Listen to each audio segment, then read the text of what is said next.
yeah, Looksmaxxing's all well and good and whatnot. And I see this guy, like, everyone wants to look better. Everyone wants to make sure that their skin is nice, or they got a nice jawline, or they just look like jacked and lean and whatnot. But this guy that's taking meth, like, yeah, and calling it beneficial, definitely has a problem. It's kind of like, yeah, he might be more focused, I guess, but it's very counterintuitive to what he's doing, because if you can look really good, but if you lose your mind over time from a stressor, because it is a stressor, it's an extreme stimulant. If you lose your mind over time, what's the point in looking good? That everything starts with looking after the mind. You look after the mind, you make better decisions. You start to you, you start to yeah, you make better decisions. You start to feel healthier. You start to eat cleaner. You start to exercise more.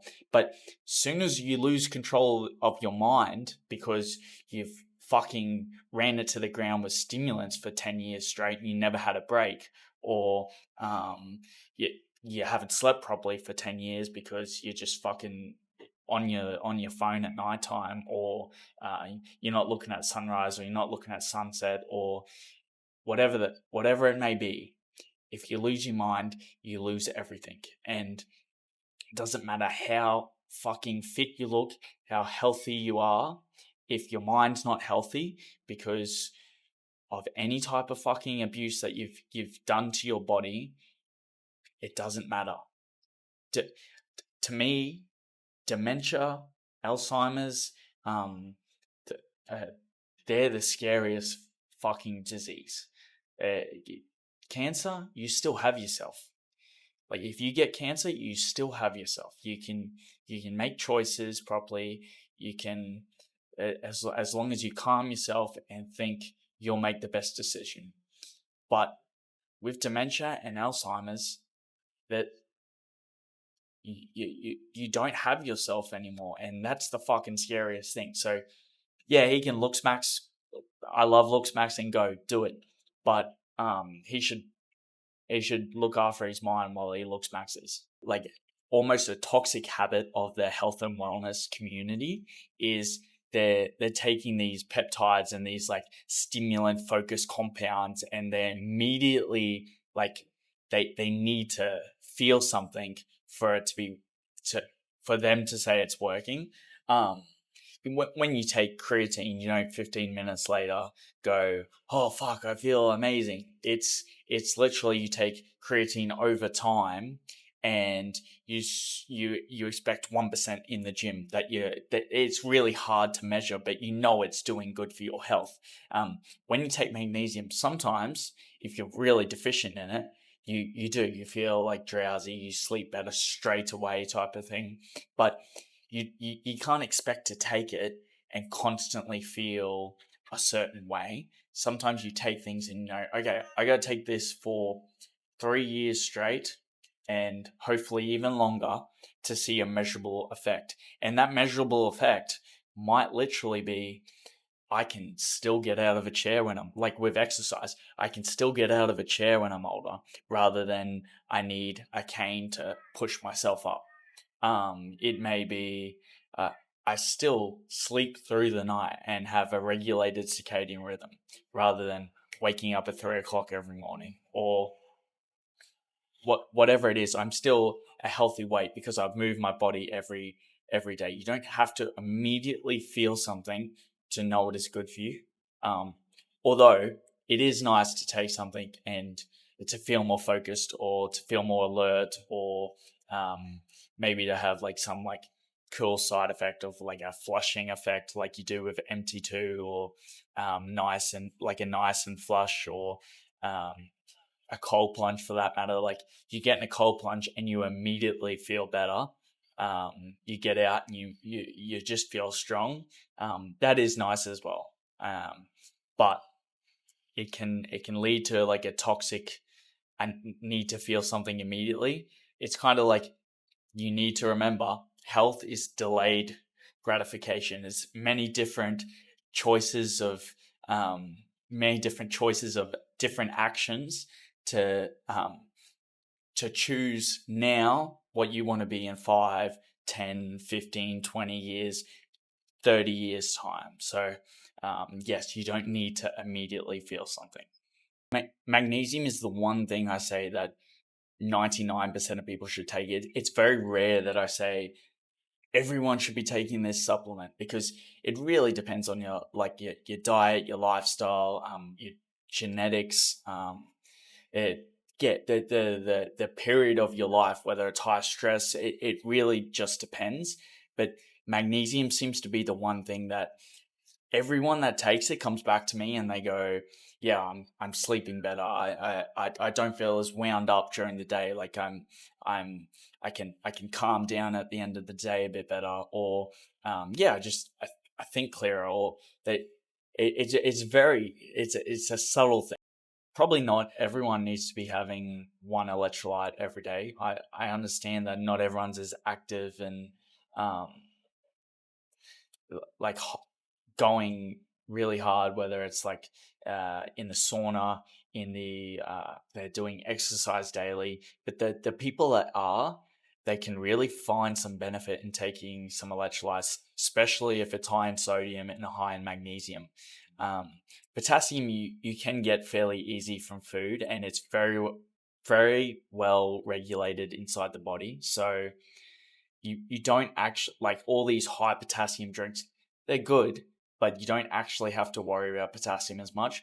What you have to worry about is magnesium. We're not getting magnesium in our food anymore. One, our choices of food are getting worse as a society, so to say, and even our fruits, vegetables, it, even our livestock don't have as much magnesium as they used to, just because we've depleted it in the soil that or everything above the soil ends up getting. So I really think it's important to pay attention to magnesium.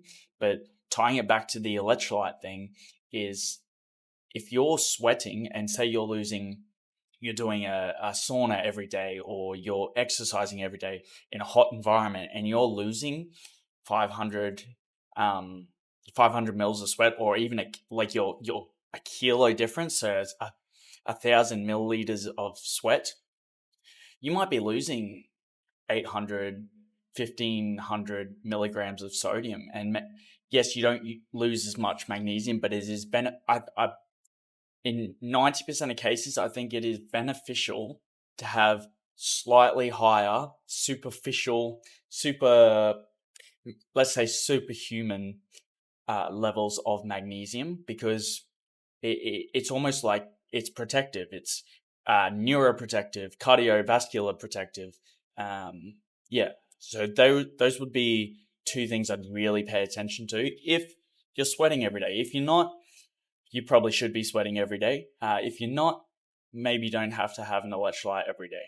No, but I believe you can basically fix anything with getting out in the sun, getting in a cold plunge, taking 5-10 minutes to yourself, and doing some type of mindfulness meditation, um, or- and just fixing your circadian rhythm. So getting up in the morning, seeing sunlight, going about your day.